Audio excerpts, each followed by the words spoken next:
மக்களவைத் தேர்தலில் முதற்கட்ட வாக்குப்பதிவு நடைபெறும் தமிழ்நாட்டில் இன்று மாலை 6 மணியுடன் பரப்புரை நிறைவடைகிறது. அதையும் தாண்டி பரப்புரை செய்தால் 2 ஆண்டுகள் சிறை தண்டனை விதிக்கப்படும் என்று தேர்தல் ஆணையம் எச்சரிக்கை விடுத்துள்ளது. தமிழ்நாட்டில் மக்களவைத் தேர்தல் மற்றும் விளவங்கோடு சட்டமன்ற தொகுதிக்கான இடைத்தேர்தல் வெள்ளிக்கிழமை நடைபெறவுள்ளது. அன்றைய தினம் காலை 7 மணி முதல் மாலை 6 மணி வரை வாக்குப்பதிவு நடைபெறவுள்ளது.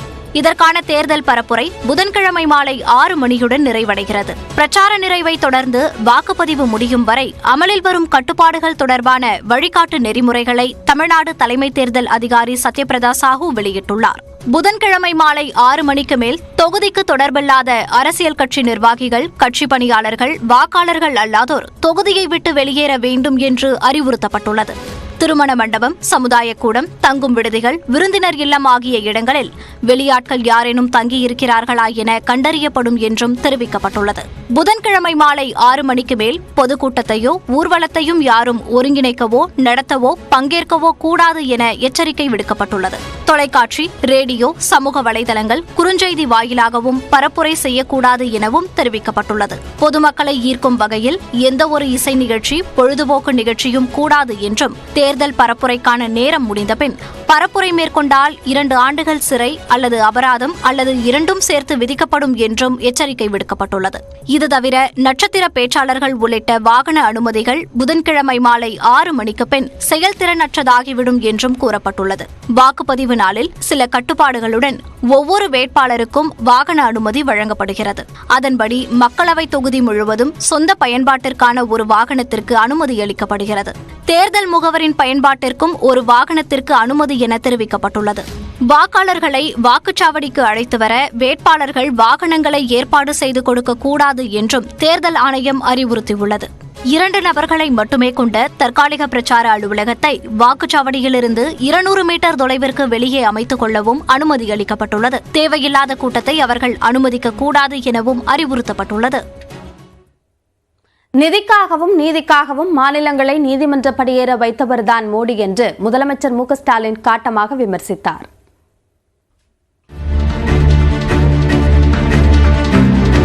காஞ்சிபுரம் திமுக வேட்பாளர் செல்வம், ஸ்ரீபெரும்புதூர் திமுக வேட்பாளர் TR பாலு ஆகியோரை ஆதரித்து காஞ்சிபுரம் மாவட்டம் கரசங்கால் பகுதியில் பொதுக்கூட்டம் நடைபெற்றது. இதில் கலந்து கொண்டு பேசிய முதலமைச்சர் மு க ஸ்டாலின், தனி மனிதர் தொடங்கி மாநிலங்கள் வரை அனைவரையும் போராட வைத்தது மோடி ஆட்சி என்று விமர்சித்தார். ஆளுநர்களை வச்சு மாநிலங்களுக்கு மிகப்பெரிய பிரச்சனையை கொடுக்கிறதே மோடி தான். ஒட்டுமொத்த தேசத்துக்கு பிரதமர் மோடி தான் மிகப்பெரிய பிரச்சனை. இப்படி ஒவ்வொரு மாநிலத்தையும் நிதிக்காகவும் நீதிக்காகவும் கோர்ட்டுப்படி ஏற விட்டவர் தான் பிரதமர் மோடி. 2014-19 நடைபெற்ற தேர்தல்களில் நாடு முழுவதும் வெற்றி பெற்ற போதிலும் தமிழ்நாட்டில் மோடியால் வெற்றி பெற முடியவில்லை என குறிப்பிட்ட மு க ஸ்டாலின், தமிழ்நாட்டில் மோடி மஸ்தான் வித்தை எடுபடாது என உறுதிபட தெரிவித்தார். நாடு முழுவதும் பாஜக ஜெயிச்ச 2014-2019 தேர்தலிலேயே பாஜகவை ஓரங்கட்டின தமிழ்நாட்டு மக்கள்.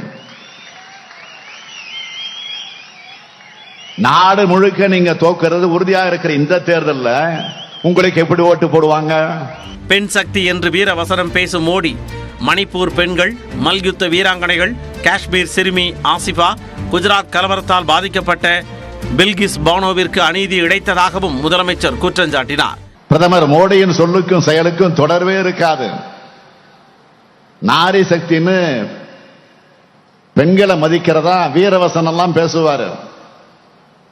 மகளிருக்கு இடஒதுக்கீடு சட்டத்தை கூட முழுமையாக நிறைவேற்றல.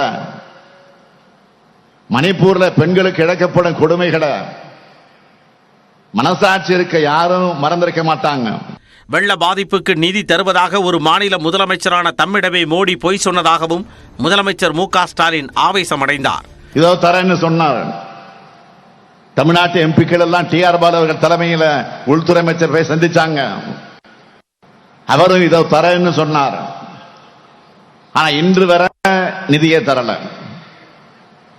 மாநில முதலமைச்சரான என்கிட்டே போய் சொன்னவர் தான் பிரதமர் மோடி. தொடர்ந்து பேசிய முதல்வர், தமிழ்நாட்டின் உரிமையை பாஜகவிடம் அடகு வைத்ததில் தான் அதிமுக அரசு முதலிடம் பிடித்திருந்ததாக விமர்சித்தார். மேலும் திமுக அரசு மக்களிடம் விருது வாங்கி இருப்பதாகவும் பெருமிதம் தெரிவித்தார். பழனிசாமி அவர்களே, நாங்க மக்கள் கிட்ட அவார்டு வாங்கி இருக்கிறோம். இன்னொரு அவார்டு வெயிட்டிங். ஜூன் 4ஆம் தேதி 40க்கு 40 என்ற அந்த விருது. பழனிசாமி அவர்களை வெயிட் அண்ட் சீ. இபிஎஸ் ஆட்சியில் தொழில் செய்ய உகந்த மாநிலங்களின் பட்டியலில் 14வது இடத்தில் இருந்த தமிழ்நாடு தற்பொழுது 3வது இடத்திற்கு முன்னேறி உள்ளதாகவும் மு.க. ஸ்டாலின் குறிப்பிட்டார். மோடி தான் எங்க டாடின்னு சொன்னீங்களே, அது மட்டுமல்ல, பாஜக இங்க இந்திய திணிச்சப்போ நாம எதிர்த்தோம். ஆனா அதிமுக அமைச்சர் என்ன சொன்னாரு? அண்ணா மும்மொழி கொள்கையை ஆதரிச்சார்னு. பச்சை பொய்களை பேசவிட்டு அழகு பார்த்த பச்சோந்தி தான் இந்த பழனிசாமி. அதிமுகவுக்கு அளிக்கும் வாக்கு துரோகிகளுக்கு அளிக்கும் வாக்கு எனவும் முதல்வர் ஸ்டாலின் குறிப்பிட்டார்.